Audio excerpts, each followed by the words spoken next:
Baik, Assalamualaikum warahmatullahi wabarakatuh. Perkenalkan, nama saya Munira dengan NIM 22024411429, kelas A3 Teknik Informatika. Di video kali ini saya akan menjelaskan apa itu WooCommerce sebagai media e-commerce. Perkembangan teknologi yang semakin pesat berdampak pada banyaknya lingkungan kerja yang mengalami perubahan. Hampir semua lingkungan kerja saat ini menggunakan teknologi, mulai dari ojek online sampai dengan laundry berbasis online.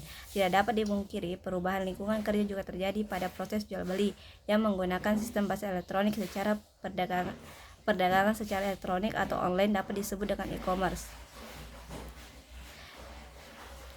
Jadi, open source software merupakan perangkat lunak yang memungkinkan pengembang lainnya untuk memodifikasi kode program yang ada di perangkat lunak tersebut.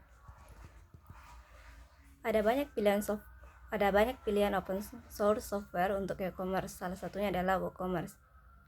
WooCommerce merupakan open source software sebagai plugin WordPress untuk membuat online store sebagai media e-commerce atau perdagangan digital. Adapun fitur-fitur penting di e-commerce dilansir dalam laman WooCommerce adalah: 1. Dukungan yang dapat dipercaya. Yang kedua, konten merupakan hal penting. Yang ketiga adalah sistem modular. Yang keempat adalah jual apa saja. Dan kelima, tanpa batas dan komunitas dunia. Salah satu open source software yang dipopuler adalah WordPress. WordPress merupakan Content Management System (CMS) atau CMS gratis yang berfungsi untuk membuat sebuah blog tanpa perlu mengetahui kode-kode program, menurut Lisa N. Wilson 2019. Dengan adanya WordPress adalah dapat membuat sebuah blog atau website secara profesional tanpa memerlukan latar belakang IT. WordPress terus-menerus mengalami pengembangan mulai dari penyedia tema-tema yang gratis hingga berbayar.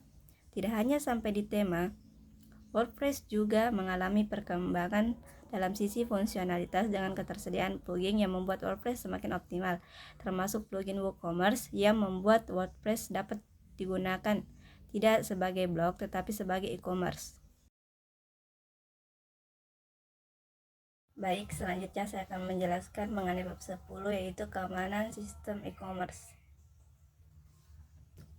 E-commerce atau electronic e-commerce adalah suatu set dinamis teknologi, aplikasi, dan proses bisnis yang menghubungkan perusahaan, konsumen, dan komunitas tertentu melalui transaksi elektronik dan perdagangan barang, pelayanan, dan informasi yang dilakukan secara online. E-commerce adalah teknologi internet yang berfokus pada kegiatan transaksi barang atau jasa secara jarak jauh, tanpa harus bertemu secara langsung. Selanjutnya, beberapa motivasi pebisnis untuk memfasilitasi pembayaran online bagi pelanggan melalui suatu penyedia layanan pembayaran online adalah: pertama, meningkatkan efisien cash flow. Yang kedua, transaksi yang terjamin. Yang ketiga, biaya operasional yang lebih hemat. Yang keempat adalah meningkatkan proteksi informasi yang sensitif. Selanjutnya, beberapa isu cuma transaksi e-commerce di Indonesia antara lain sebagai berikut. Yang pertama adalah terjadinya penipuan dalam transaksi. Kedua adalah ketidaksesuaian gambar dengan yang sebenarnya. Ada beberapa solusi agar konsumen dan penjual dapat melakukan transaksi e-commerce secara aman. Yang pertama yaitu harus memegang prinsip kehati-hatian. Yang kedua, berpikir rasional. Yang ketiga, mempelajari peraturan pemerintah atau PP tentang e-commerce.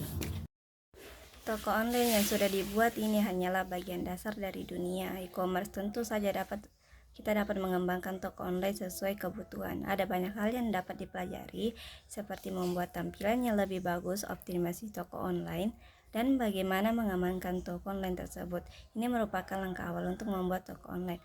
Pekerjaan yang lebih baik besar kemudian hari ingin bertambahnya kebutuhan fitur-fitur yang harus terpenuhi guna menciptakan toko online yang berkualitas. Baik, mungkin itulah saja penjelasan mengenai bab 9, bab 10. Tugas ini dikerjakan untuk memenuhi tugas tes saya. Wassalamualaikum warahmatullahi wabarakatuh.